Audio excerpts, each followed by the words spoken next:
गुरुदेव, हम गर्भवती हैं। आप हमें पढ़ने के लिए कुछ संतवाणी या ग्रंथ बता दीजिए जिससे आने वाली संतान भक्त हो, अभी से भक्ति के संस्कार पड़े। हाँ, नाम जप करो और श्रीमद् भागवत की कथा सुनो।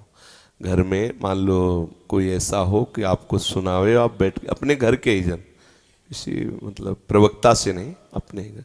और यदि कोई ऐसा ना हो तो आप स्वयं पढ़िए, स्वयं सुनिए और प्रभु से प्रार्थना कीजिए। और जब तक गर्भ प्रकट ना हो जाए तब तक संयम से रहिए, नाम जप करते रहिए और भावना कीजिए कि मेरा गर्भस्थ शिशु भगवान का भक्त हो।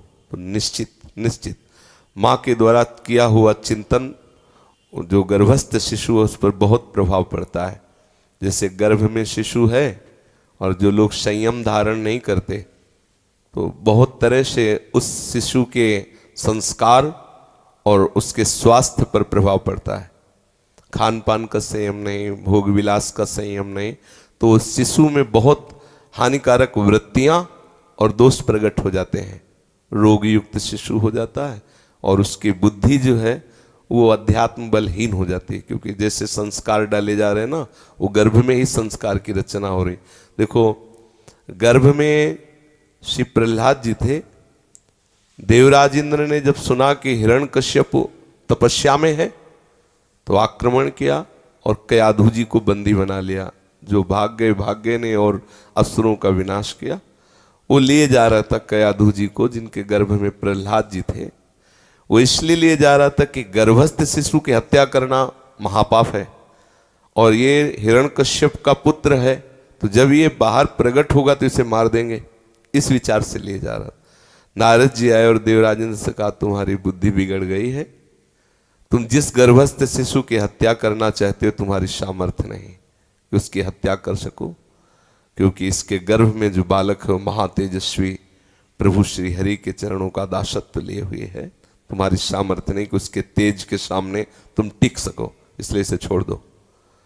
नारद जी कयाधु जी को देवराज इंद्र से मुक्त कराकर अपने आश्रम में ले गए और उसी दिन से भगवान नाम कीर्तन, भगवत कथा, भगवत भक्ति का ऐसा संस्कार दिया कि सब जानते हैं भक्तराज प्रहलाद जी कहे गए, भक्तराज।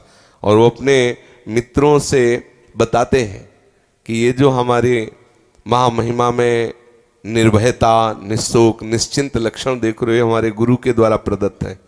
तो उनका गुरु तो हमने संडामर्क को ही देखा उपदेश देते हुए, आपका और कौन गुरु? उनका नारद जी।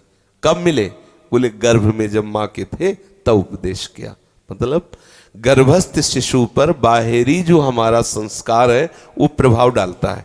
हम क्या बोल रहे हैं, क्या देख रहे हैं, क्या सुन रहे हैं, क्या पढ़ रहे हैं, तो उसका प्रभाव पड़ता है।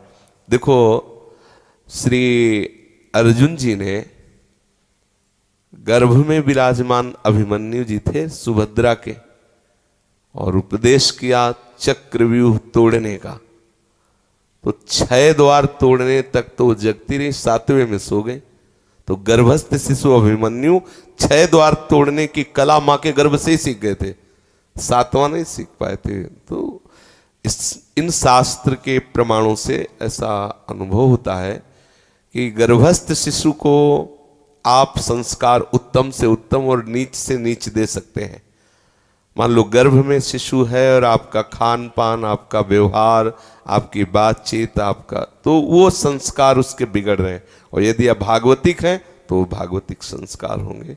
बड़ी भाग्य है आपके जो आप अपने गर्भस्थ शिशु को भगवत भक्त बनाना चाहते हैं।